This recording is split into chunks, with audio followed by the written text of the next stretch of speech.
Hier, le chef du gouvernement était à l'invité du journal de France 2. Édouard Philippe a maintenu sa confiance à Richard Ferrand tout en disant comprendre l'exaspération des Français. Édouard Philippe qui a également donné des précisions sur le calendrier de la réforme du Code du travail.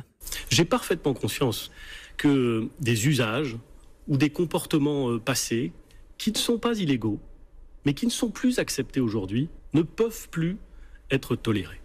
J'en ai tellement conscience, et le président de la République en a tellement conscience, que nous allons, dans une loi qui sera présentée en Conseil des ministres le 14 juin, et que le garde des Sceaux aura l'occasion de présenter, car c'est sa responsabilité et c'est sa compétence, nous allons prendre des règles claires. Dans ce projet de loi, il y aura l'interdiction absolue des emplois familiaux. C'est une règle dure, c'est une règle stricte, mais ce sera la loi.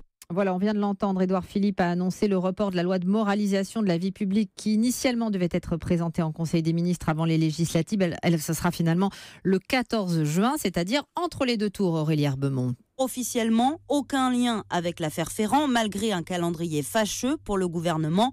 Ferrand n'y est pour rien, assure un conseiller du Premier ministre.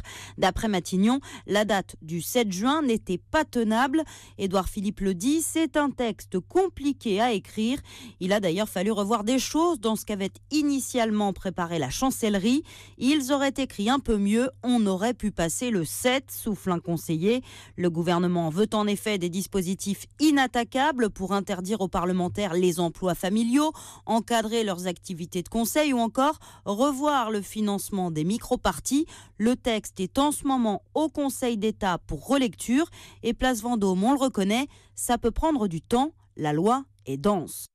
Aurélie Herbemont.